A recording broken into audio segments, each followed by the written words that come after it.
eu sou professora junto com a Ana, o meu berço é compliance, ICMS, PIS/COFINS, ou seja, tudo aquilo que as pessoas não gostam de fazer, a gente está aí fazendo.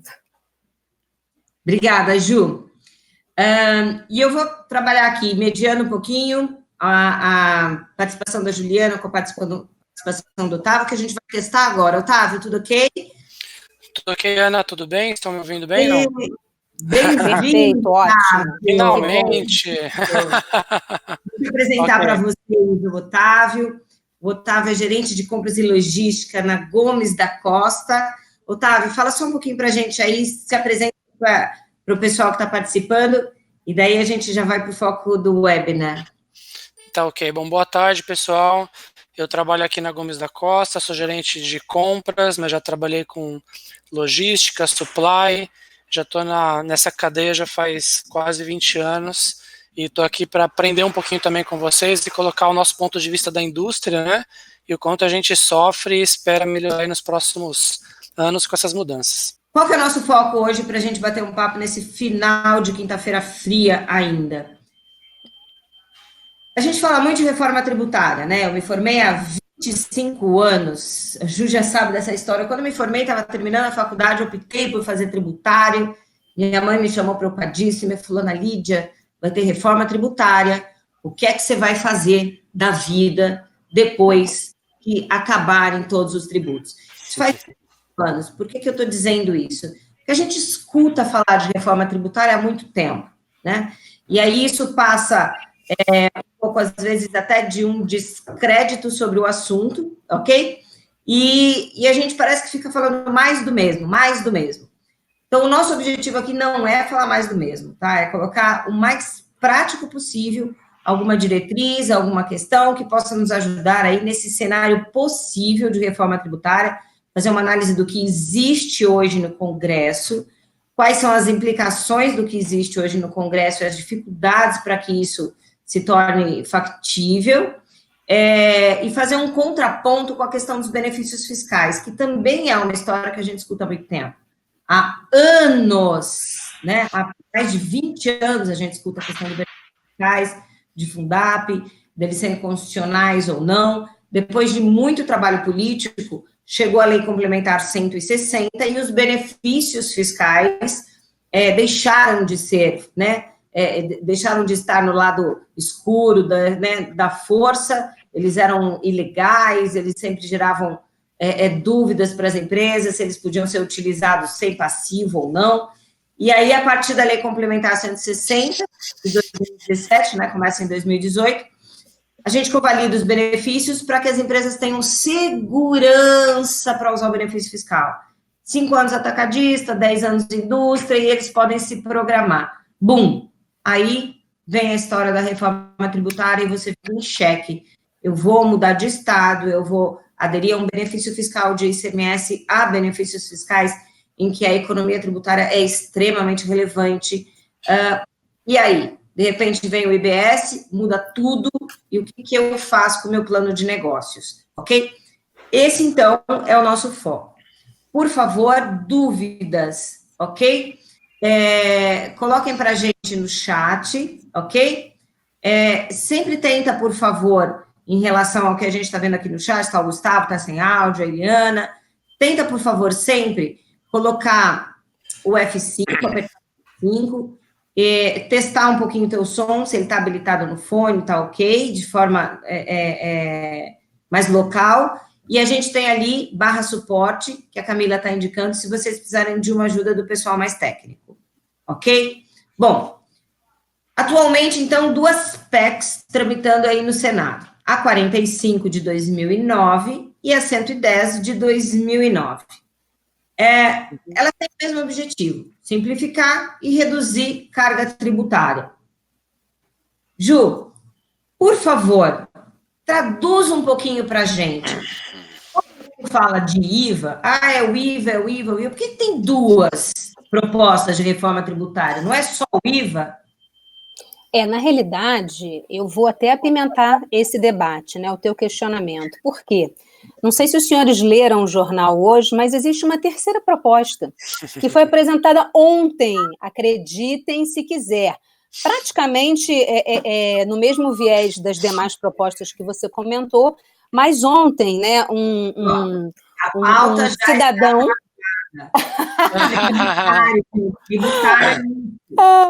O senhor Luiz Miranda, né? O senhor Luiz Miranda, da Frente Parlamentar, resolveu apresentar ontem mais uma PEC, ou seja, se já estava um cenário complicado, ele ficou, digamos, um pouco mais apimentado hoje, entre ontem e hoje. Por quê? Veja, a gente vai ter o IVA 1, IVA 2 e IVA 3. Acho que sim. Mas, na realidade, assim, Ana, eu acho que o que coloca aqui, acho que um bom ponto para nós é o seguinte, dentro desse cenário de indefinições, é bem complicado a gente conseguir dizer, olha, vai por um caminho ou vai pelo outro, porque, a despeito dessa terceira PEC apresentada, o governo tem um mindset completamente diferente. Eles querem fazer de uma forma diferente. Na realidade, o que nós entendemos do ponto de vista político, e precisa ser dito esse viés político também, é que alguém quer ser o pai da criança. Ou seja, será que é o Baleia Rossi? Será que é o Rauli? Será que é esse outro deputado aí, o Luiz Miranda? Eu não sei. O que eu sei é que temos que colocar para discussão que, afinal, o que o governo quer? Né? Porque concorda que ele não quer pegar nem a PEC que está no Senado e nem a PEC que está na Câmara.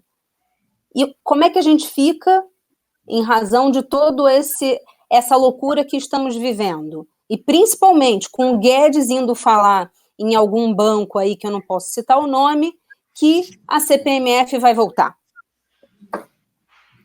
O que a gente faz com isso? Deixa eu ver se eu entendi, Ju, porque agora eu estou desatualizada, né? A gente tem a PEC do Raui, né? A gente falou da 45 e da 110. Aí eu vou pedir para você explicar para a gente um pouquinho a diferença de uma e da outra, ok?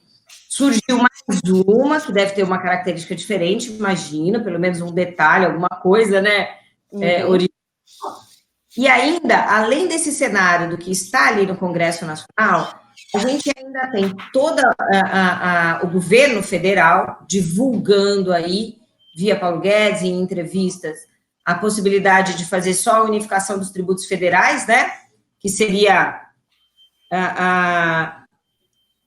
uma mini-reforma, uma pré-reforma, enfim, né?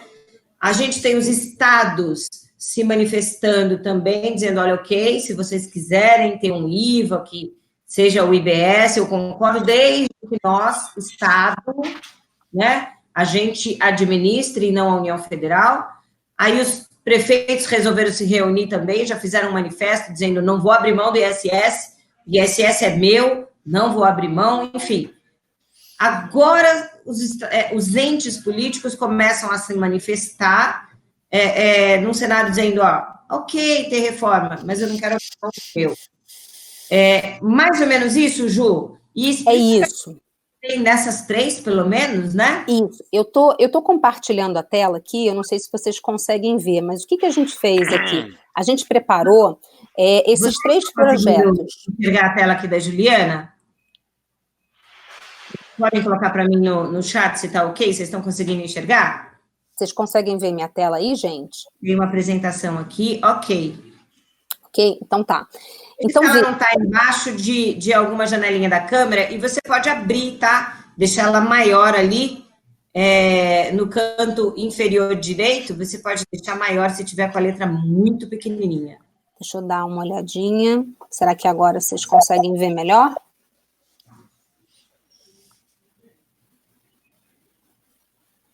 Nossa, Ju, deu efeito looping, eu tô vendo 1000 telas, eu tô ficando até 1000 telas. Gente, então, vejam se vocês conseguem visualizar. Na realidade, o que acontece? A gente tem propostas muito similares no sentido de que quer se criar um imposto único, né, o chamado IBS. Qual é a principal diferença entre a PEC do Rauli e a PEC do Baleia Rossi, que está sendo capitaneada aí pelo CCIF, né, que é o Centro de Cidadania Fiscal, com muitos tributaristas aí que conhecemos, como a Vanessa e o Eurico de Santi. Na realidade, ambas propõem um IVA federal, né? Ambas querem incluir PIS, COFINS, IPI, e a grande diferença entre elas é que uma propõe ainda a gente mexer nos impostos relacionados à folha de pagamento para que eles constituam base tributável deste IVA federal. Ou seja, nós temos duas PECs, ambas que não são aceitas pelo governo. Aqui eu estou demonstrando para vocês apenas um status dela e qual é a diferença de cada uma delas, e a proposta infraconstitucional que o governo deseja, que está muito alinhada com o último discurso do Guedes, que seria tributar dividendos, que seria acabar com o juro sobre capital próprio e o retorno da nossa querida CPMF, agora sob a alcunha de CP. Eu não sei se você já ouviu aí algum outro nome, Ana Lídia. Eu tive um pesadelo esses dias com ela.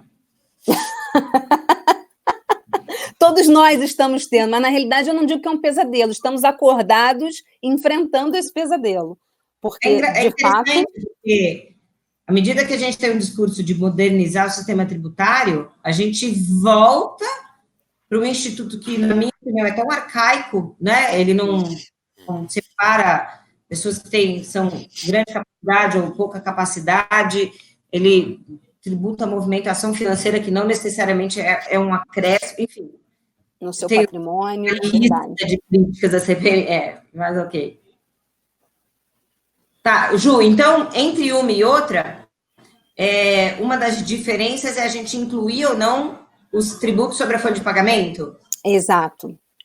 E olha, incluir os tributos sobre a folha de pagamento dentro de um imposto único não vai um pouco contra toda essa reforma da Previdência que a gente está fazendo conta, né? O quanto eu arrecado versus o quanto eu preciso. O quanto eu arrecado, o quanto eu preciso. E, de repente, o quanto eu arrecado muda totalmente. É porque dentro da reforma da Previdência, o que vem sendo estudado é abrir o campo da desoneração da folha para todos os setores, e não a gente ficar limitado por CNAE, não ficar limitado por atividade econômica, né, que hoje em dia é liberado para poucos setores. Então, o que o governo quer? Uma medida de contrapartida para quê? Para poder garantir a arrecadação fiscal. Porque, assim, uma coisa que é importante que seja dita é a seguinte, na realidade, o que o governo quer fazer, acho que eu perdi um slide aqui, o governo, ele não quer reduzir carga tributária. Ele quer simplificar a tributação, simplificar também as obrigações acessórias, e isso vai muito em compasso com a MP liberal agora, né, que foi aprovada na Câmara recentemente, mas o governo não quer reduzir carga tributária, ele quer manter, vamos dizer assim, standard o que temos hoje. Só que ele quer tornar o Brasil, obviamente, mais fácil de se investir. Por quê? Porque não dá para a gente ficar 2.600 horas gastando a mufa das pessoas fazendo obrigação acessória, certo? Então, o governo estuda essas duas abordagens, uma ampla reforma constitucional, né, sendo feita e incluindo a Seguridade Social, ou pequenas reformas intraconstitucionais. Tá? Olha, gente, tem uma pergunta aqui super interessante do Thiago e depois uma do Daniel. Daniel Filho, é que nome, né, de gente famosa. Ó, pergunta do Thiago super interessante. Como focaria a questão da base de cálculo do ICMS sem o PIS e COFINS? Assunto que também não é polêmico. Nossa! Enfim. Mas olha precisa de um Go Brunch só para isso, né? Nós estamos indo, nadando, para aproveitar, para quem entrou com a ação judicial, esses valores referentes a PIS e COFINS que a gente pagou a mais, se você entender que um dia tem ICMS, ok? Algumas têm valores altíssimos do passado, né, nesse levantamento. Então, imagina que daqui um ano eles consigam decidir embargos, né, a questão dos embargos, mais um tempinho para transitar tudo em julgado. Então, que seja que daqui 2 anos você tenha a sua sentença transitada em julgado, tudo resolvido. Aí você tinha projetado fazer a compensação desse valor nos próximos 7 anos, porque é muito, muito alto, né? E aí, mais PIS e COFINS. Aí você ganhou a ação judicial, você tem um valor para compensar de PIS e COFINS, só não tem mais o PIS e COFINS, né? Então, assim, existe esse efeito em relação à base de cálculo de semestre de PIS e COFINS, como a gente tem grandes valores, pode ser um calcanhar de Aquiles também, né? Mais uma dificuldade, né, Ju? Pode sim, Ana, porque assim, a recomendação que eu dou no local que eu trabalho, enfim, para os alunos que nos questionam muito sobre isso, porque quase todos têm a tese e quase todos não têm o trânsito em julgado. Então, o que a orientação que eu dou é: o seu concorrente, meu amigo, está fazendo. Você está com a sua margem diminuída, né? Por quê? Porque o teu concorrente está fazendo, ele consegue praticar melhores preços que você não vai fazer também? Ah, mas aí eu tenho problema com a Big Four, porque eu sou auditado. Não tem problema, vai lá e você conversa. Por quê? Porque nós não temos hoje, Ana, uma regra de transição. Vamos imaginar que esse projeto do IBS saia. Aí o PIS e COFINS ele vira parte desse IBS. Como é que eu vou conseguir compensar o antigo PIS e COFINS com esse IBS agora? Eu não sei. A gente já está começando a gostar de precatório, né? Pois é. Dia de precatório, porque você tem a sua sentença transitada em julgado, você tem duas opções. Ou você pede um precatório, ou seja, um título de dívida do Estado, né, contra você, ou melhor, seu contra o Estado, né? Você tem que ir na fila e esperar para receber. Então, a gente sempre fugiu de precatório por causa da lentidão, da falta de previsibilidade no recebimento. Mas agora, com o receio de ter esses valores, né, sem poder se realizar, imagina. Bom, Otávio, a gente fugiu um pouquinho da questão da malha, mas, de uma certa forma, a questão do preço também é muito delicado para o pessoal do supply, né? Exato. Então, a gente tem aí um impacto aí de 1,5, 1,4, que é o líquido quando você tira o ICMS da base de cálculo de PIS e COFINS sobre o faturamento. Então, imagina que a gente está falando aí de quase aí 1,3, 1,5 das contas que eu fiz, sobre o preço, né? Que impacta aí o comercial, um concorrente tem não, como a Juliana falou, e essa indefinição. Como é que faz, Otávio? Olha, você sabe que hoje o profissional de tributos ele sobrepõe ao profissional de logística, né? Porque não existe nenhum sentido, às vezes, no que a gente faz, porque se um dia acho que vierem aqui escavar os nossos fósseis, ninguém vai entender por que uma fábrica estava num canto, o consumidor no outro, o CD no outro, porque não tem o mínimo sentido. Hoje, nós temos assim muitas diferenças. Hoje eu trabalho aqui em Santa Catarina e nós temos uma série de benefícios aqui na região. Então, hoje, a questão tributária, nos impostos, no diferimento que nós temos aqui, ela realmente faz uma diferença muito grande. Por exemplo, o ICMS para nós é praticamente custo, porque somos beneficiados aqui por diferimento aqui na região de Santa Catarina para a indústria que trabalhamos. Eu acredito que, olhando o futuro, se nós conseguimos ter uma isonomia de impostos, porque, pelo que eu entendo das PECs, os estados não poderiam alterar tantos benefícios para determinadas indústrias, nós teríamos um movimento muito grande de indústrias e centros de distribuição mais próximos de seus consumidores, com um sentido logístico melhor. Mas eu acredito que ainda nós teremos algumas distorções, porque, por exemplo, imposto de importação é algo que ainda não entrou muito grande. Nós temos alguns portos no Brasil que, se você analisar algumas regiões do Brasil, como o Sul, por exemplo, elas tiveram seu desenvolvimento muito devido a alguns benefícios fora ali do eixo Rio-São Paulo. Então, hoje, nós temos mais dúvidas do que respostas. Acredito que esse é o nosso ponto, mas vemos com bons olhos uma isonomia de impostos e tirar uma série de benefícios para alguns segmentos, algumas indústrias que muitas vezes não fazem sentido logístico. E eu acho que a dúvida, né, eu mais colocando dúvida do que respostas, é como que o governo vai fazer para compensar essas perdas que poderão haver com essa migração natural que vai haver. Porque o que é meio lógico, e eu entendo que é natural aconteça, é uma migração de indústrias. Então, se a gente fala num plano de transição de 10 anos, uma indústria que tem um planejamento de uma construção de uma unidade, de abrir uma distribuição, já começa a repensar, a partir de agora, o seu plano estratégico, porque muda totalmente a sua base de cálculo. Então, eu acredito que a grande dúvida é como que o governo vai compensar aqueles estados e locais que vão perder indústrias, vão perder talvez empregos, quando as empresas começarem a migrar para mais próximos dos seus consumidores ou mais próximos da onde o seu fluxo logístico tem mais sentido. Você colocou uma questão super importante, Otávio, que até uma das perguntas que eu tinha colocado aqui na pauta, né? Se passa a reforma tributária, e daqui a pouco a gente já devolvo para a Ju falar um pouquinho mais dela, passa a reforma tributária e a gente tem uma uniformidade entre todos os estados, o quanto isso é benéfico, considerando a diferença econômica tão grande entre os estados num país tão grande como o Brasil, né?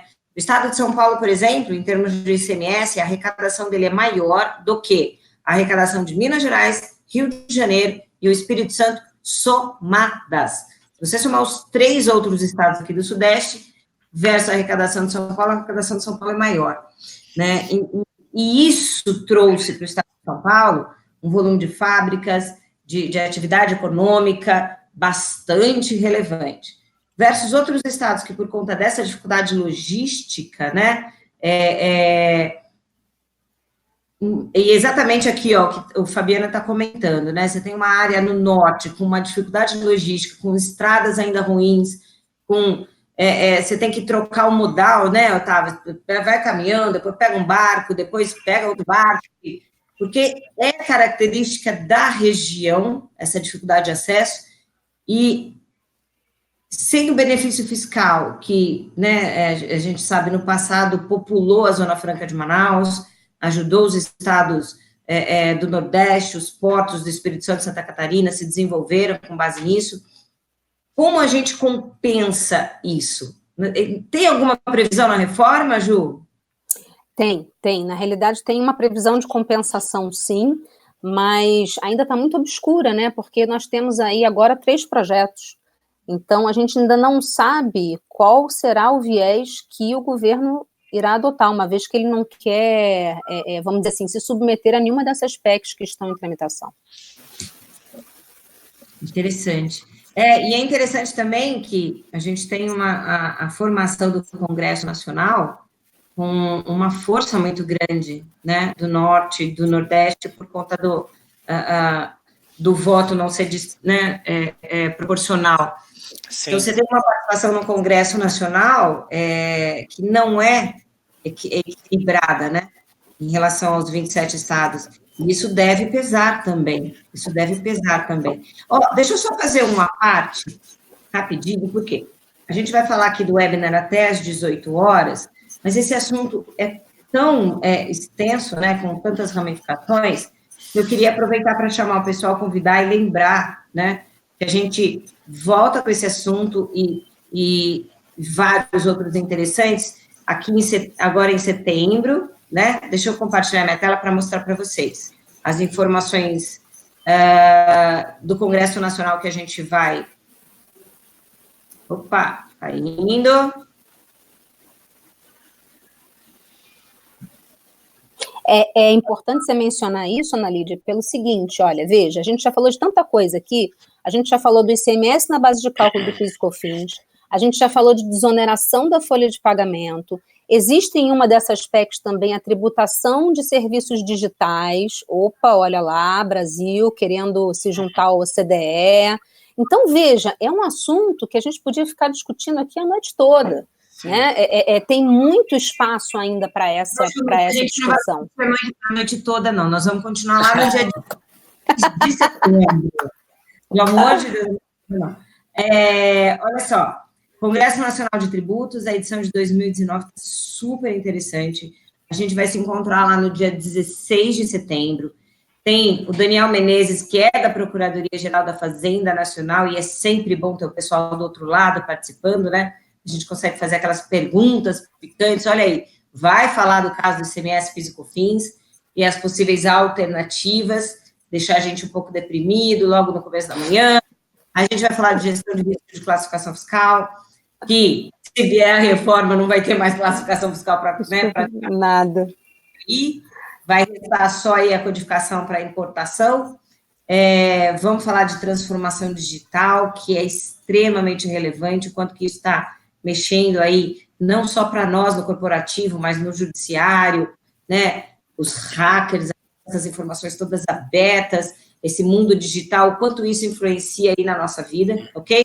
E vamos falar também do futuro do CARF, né? Que é o órgão administrativo aí que cuida das nossas demandas de Receita Federal, desses montes de tributos que a gente tem hoje. Como é que está aí de futuro, né? A gente escuta tantos buchichos aí do CARF, então alguns conselheiros vão falar para a gente sobre isso. Tem outros assuntos, ok? A Juliana vai falar também sobre a questão da reforma tributária, vamos abrir um debate sobre isso também para esmiuçar mais ainda esse assunto, tá? E aí eu queria já avisar vocês também o seguinte, se vocês quiserem participar, olha que bacana, o pessoal deixou aqui que a gente vai sortear esses 4 tipos de desconto. 10%, 30%, 50% e 70%. Uau. Coloca ali no chat, se você quiser participar do sorteio, se você tem interesse de ir no dia 16 de setembro, ok? Por favor, né?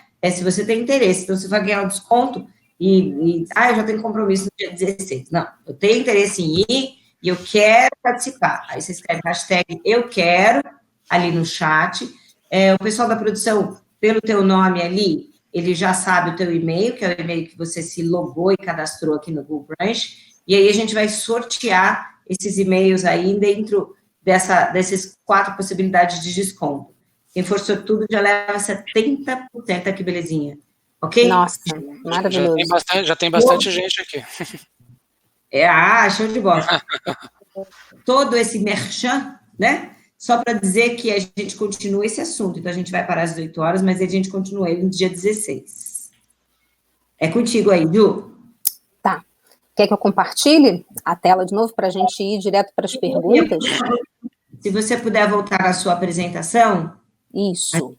Um pouquinho mais a questão aí da reforma tributária. Então, assim, o que ficou de lição aqui para a gente, né? Deixa eu só compartilhar aqui. Vocês estão vendo direitinho? De maneira geral... Oi. Ô, Juliana, eu tenho uma pergunta, pode? Claro. Não, eu queria saber, assim, nós estamos realmente para a indústria, a questão estratégica, eu acho que começa a colocar na pauta.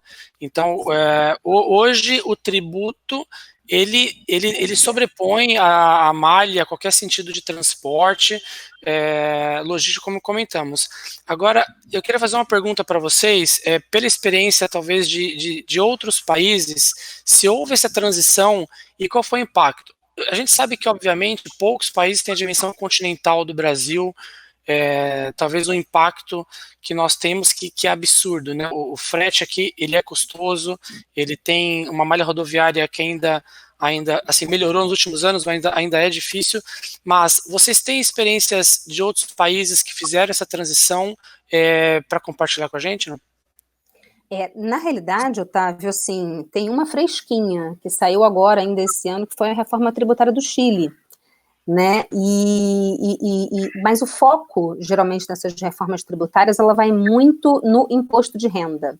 No seguinte sentido, tentar minimizar a carga tributária, e que também é uma parte da nossa reforma, né? Quando a gente fala em tributação de dividendos e esquecer que existe juros sobre capital próprio, porque essa, gente, é uma invenção que só tem no Brasil.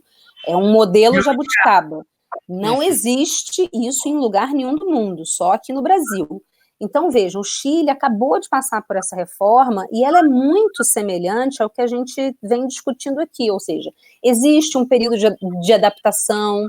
A grande diferença é que ele só tem um VAT, um imposto sobre valor agregado, enquanto nós temos, enfim, milhares, e a ideia é que a gente tenha o IBS. O grande contraponto aqui, Otávio, que eu acho que é importante mencionar, e é uma coisa que eu inicialmente não acreditava na proposta de reforma tributária, porque, como bem disse a Ana, anos que a gente vem ouvindo isso, eu ainda não acredito em você inserir ICMS e ISS nessa reforma. Para mim, eu acho que ela deveria começar com os tributos federais. Depois a gente vê onde a gente consegue enquadrar ICMS e ISS, a espelho do que foi feito na reforma da Previdência. Então, essa do Chile, ela é bem parecida com relação a incentivos que foram extintos, um período de adaptação, mas veja, lá no Chile não tem CPMF e tem um VAT só, o que torna as coisas muito mais fáceis. Sim. Mas acredito que, pois não, eu só fico pensando porque o grande ponto de guerra fiscal está muito em SS, ICMS, o poder que as prefeituras e estados possuem no Brasil, né? E isso é algo assim que realmente, pela proposta, você diminui esse poder para ter toda essa mobilização sem sentido que tem. E aí o quanto que a Câmara, os deputados vão permitir isso, porque a reforma, ela parece ser muito bonita, mas ela tira um poder dos municípios e estados que eu também concordo com você, acho difícil acreditar que eles vão abrir mão sem dar alguns gritos e causar algum estresse na cadeia. E olha que interessante, Otávio, a gente tem um histórico político.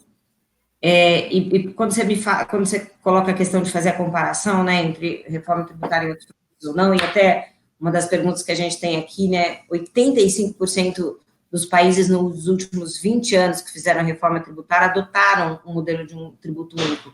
Porém, o que a gente tem no Brasil não existe em outro lugar, que foi um fenômeno, né, aconteceu, enfim.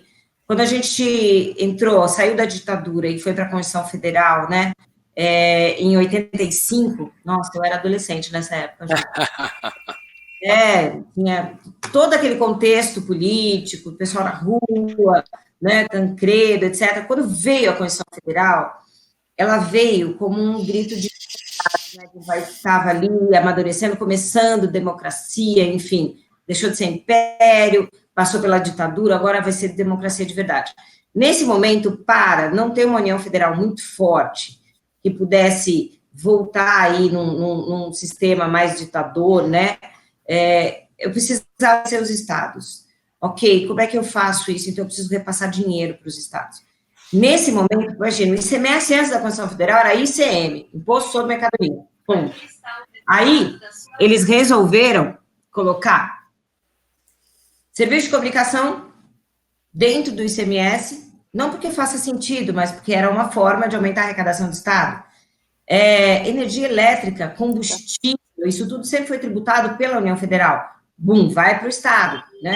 E foi criando uma concha de retalhos e sistemas distintos desses ICMS esquisitos que a gente tem hoje, e autonomia absurda para os estados, para definir a alíquota interna, para definir se tem substituição tributária ou não tem, uma alíquota diferente na interestadual, enfim, um balaio de gato, para que, tendo os estados autonomia, a União Federal tivesse que sempre trabalhar politicamente com todos, a gente teria uma democracia mais tranquila, mais garantida.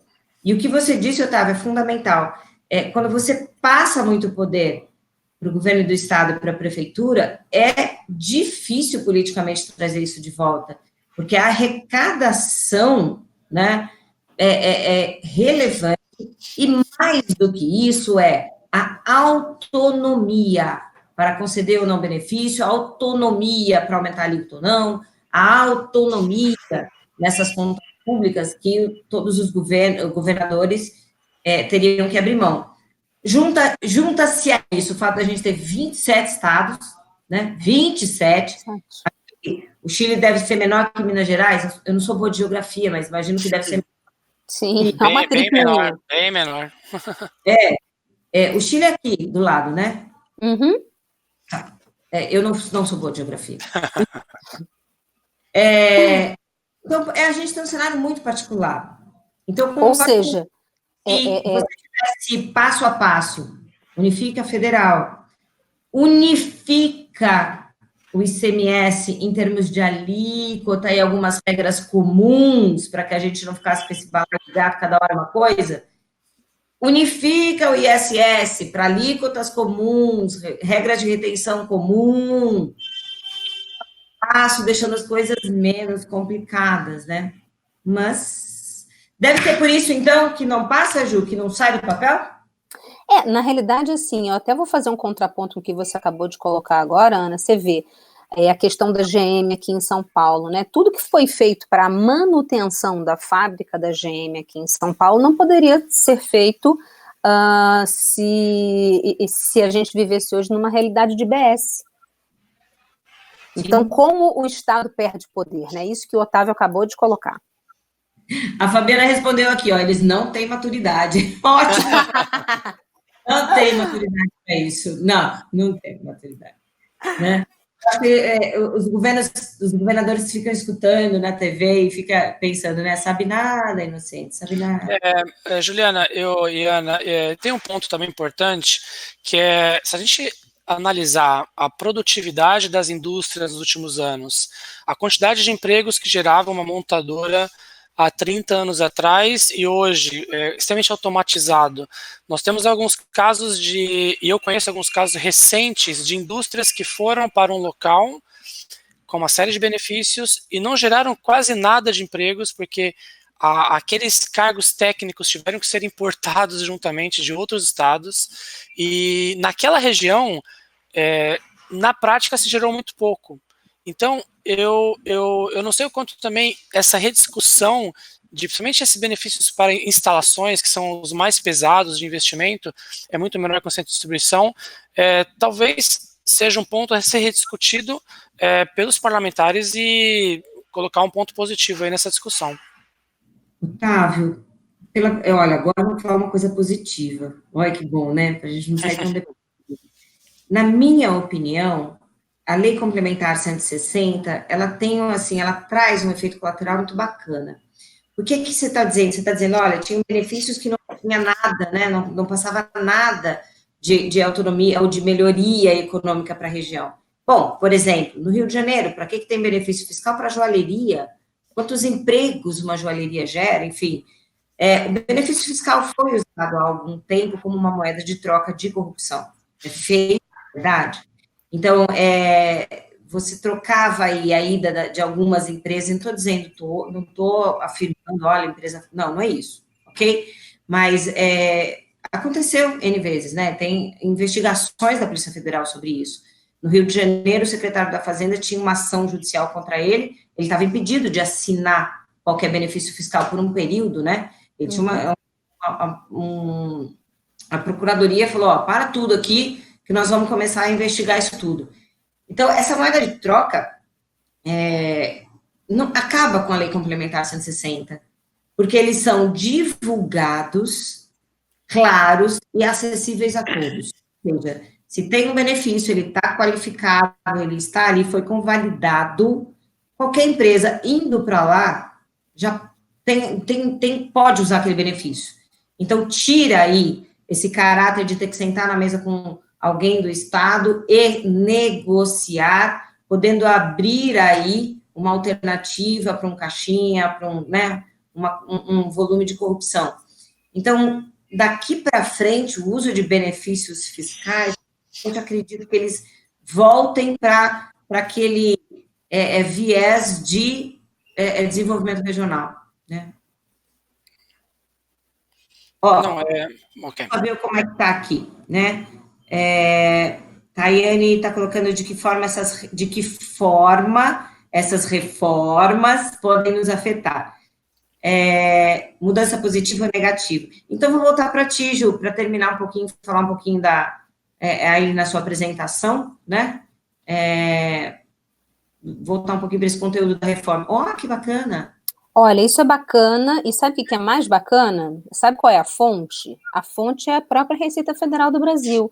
Olha que legal, isso aqui é um slide só, gente, isso aqui é um presente para vocês, não é meu, vocês podem encontrar lá lá na Receita Federal. E aqui tem, vamos dizer assim, em um slide apenas, qual é a proposta, né? Qual seria o sistema atual? Veja, ali eu tenho um bando de coisa, tá? Que provavelmente não são nem aplicáveis a vocês, como FUST, Fistel, Funtel, Codecine. Por exemplo, Codecine é aplicado a mim, que estou aí no meio de mídia de publicidade, mas não é aplicável a todos. O que a gente tem de sistema atual e o que vai ficar depois dessa reforma? E aí eu queria chamar a atenção, gente, para o sistema ainda que vai contar com imposto seletivo, ou seja, quem aí é de cigarros, bebidas quentes, não fica achando que não vai mais precisar controlar seu cadastro, seu NCM, não, porque calma, né? O imposto seletivo vai ser mantido, tá? Porque o que acontece? Se a gente pegar todos esses impostos, a gente colocar isso tudo no IBS, imagina qual é que vai ser essa alíquota. Mais do que 30%, né, Ana? Não é isso? Hoje a gente já está com a carga tributária perto de 35%, né? Exato. E não dá para você colocar 35% no IBS do dia para a noite. Então, de fato, eles têm que criar aí um imposto seletivo justamente para quê? Para garantir que, claro, não haja perda da arrecadação e ainda se tem um sistema único do IBS. Então, aqui, veja, como ponto positivo, que a Tayane perguntou, né? A gente vai ter uma simplificação, gente. Pense em todas as obrigações acessórias que você tem que enviar hoje. Eu fiz um cálculo de padeiro aqui onde eu trabalho e vocês não vão acreditar. Eu envio 3 obrigações acessórias por dia útil de trabalho. O que significa? Uau! Significa...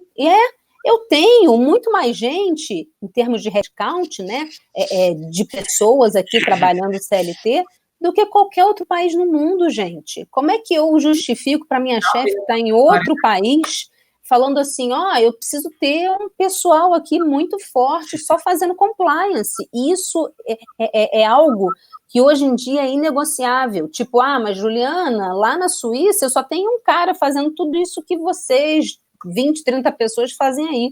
Mas ela não entende que aqui tem substituição tributária, todos os controles de compliance que a gente quer. Então, eu vejo de uma forma muito positiva essa unificação dos impostos, mas tem que se dar nome aos bois. Então, vejam, ainda a gente vai ter um imposto seletivo, uma monofasia para alguns setores, vai ter provavelmente aumento de imposto de renda para pessoa física, porque, veja, a gente também tem que olhar o nosso lado. Se você está aí nos 15% ou nos 27,5%, se segura na cadeira, porque pode ir para 30%. Então, veja, tem os pontos negativos também que a gente tem que trazer à baila aqui. Mas, enfim, a gente está pensando aí em uma estrutura tributária que vai ter um compasso aí de 10 anos de adaptação.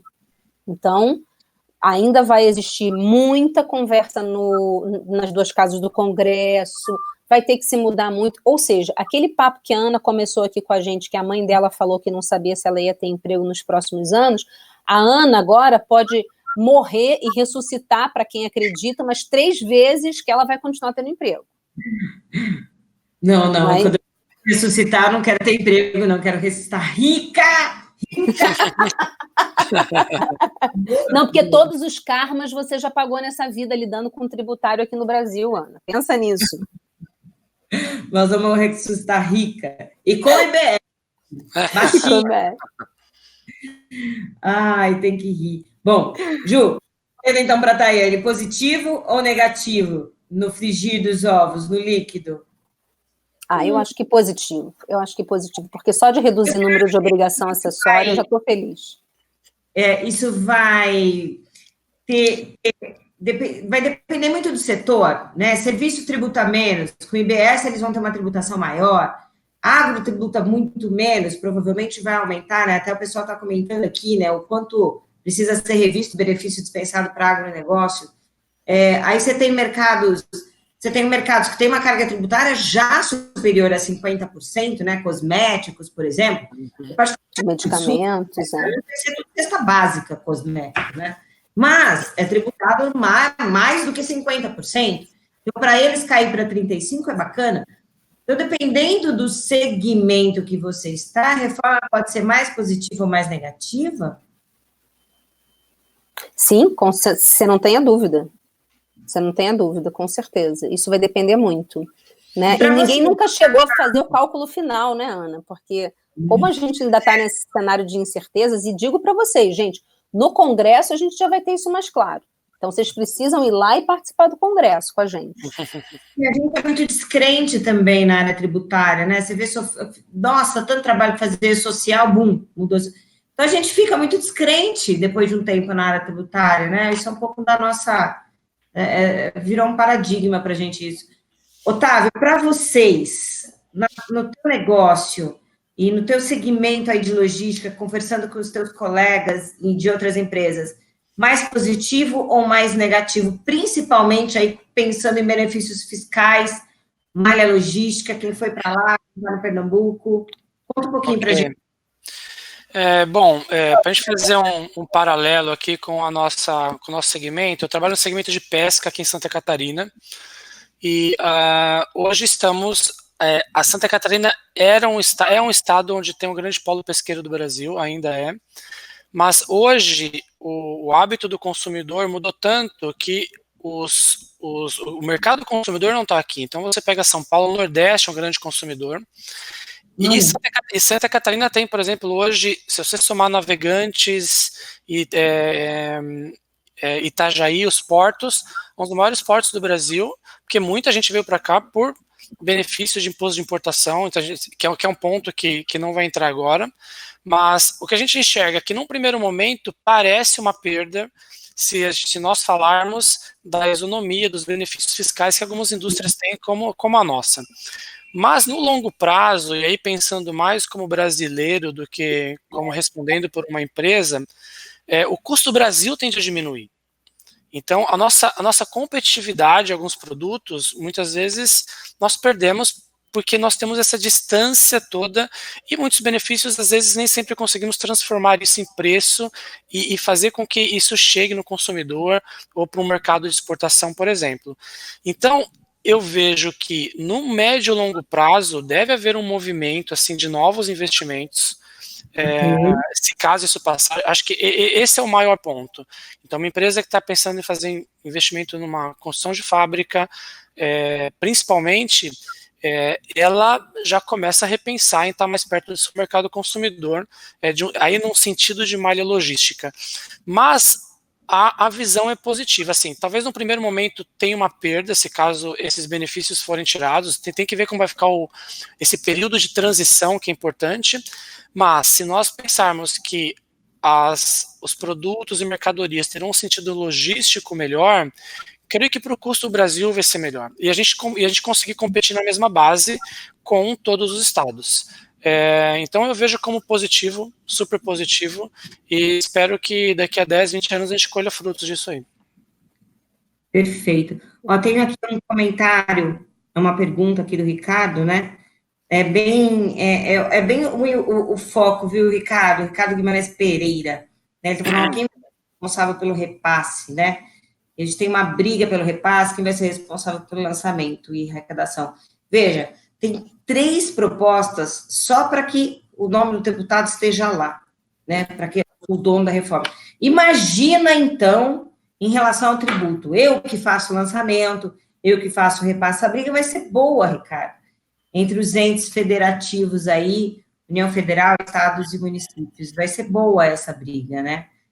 Vamos ver. Quem viver, verá, Ju? Com certeza. Quem viver, verá, e verá também no Congresso, que vocês têm que participar. Não esquece de sortear aí os presentes aí para os nossos participantes aqui do webinar. 3 minutos, hashtag eu quero, ok? Nacional de Tributos, dia 16 de setembro, para a gente continuar esse assunto. Otávio, alguma colocação final? Ju, alguma colocação final nesses 3 minutinhos? Eu acredito que o profissional de logística vai voltar a ser protagonista no Brasil, vai passar a ser. E eu acredito que nós de supply chain, a parte estratégica começa a mudar. Então, começa a ficar na mesa, botar na mesa algo diferente de política, que eu acho que é onde as empresas têm que estar um pouco fora mesmo. E a gente fala tanto de livre mercado, né, de competição igual, se prega tanto isso, E essa é a nossa esperança, né? Que a gente realmente tenha um país onde as coisas façam mais sentido e o poder público tenha menos poder, né? Que tenha um Estado onde ele regule menos e as empresas possam trabalhar onde elas são, na sua produtividade e na sua competitividade. Ó, Marcos está te dando parabéns aí, Otávio. Representou muito bem os profissionais de logística. E você tem. Eu faço muito trabalho de apoio, né? Quando tem mudança de malha logística, né? A gente trabalha em parceria com alguns consultores de logística, e realmente não faz sentido algum estar em algum estado. Mas, a hora que a gente põe a conta no papel em relação à economia do ICMS, em 5 anos que você pode usar a economia do ICMS, às vezes você paga o empreendimento todo e ainda sobra. Então, você financia uma nova planta, você financia um CD e atividade lá com a economia do ICMS. E aí você está num lugar que é exatamente como você falou, que não faz sentido, está longe dos fornecedores, está longe do consumidor, mas está lá, né? Com essa economia gigante num tributo que pesa tanto aí no preço, que é o ICMS. Ju, exatamente. Brigadão, viu, Otávio?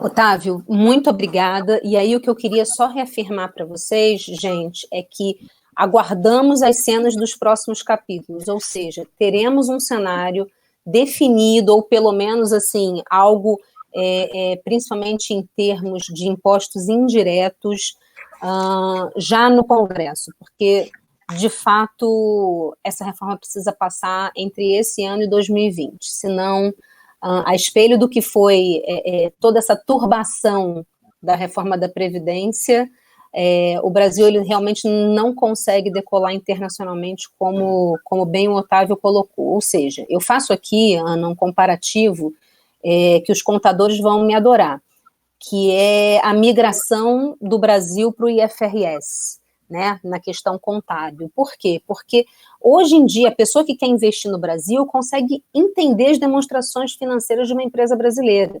Então eu acho que a pessoa que também vai investir no Brasil e investir colocando a sua startup aqui, ou seu negócio aqui, ou a sua futura indústria aqui, vai entender sim quando a gente fala de impostos.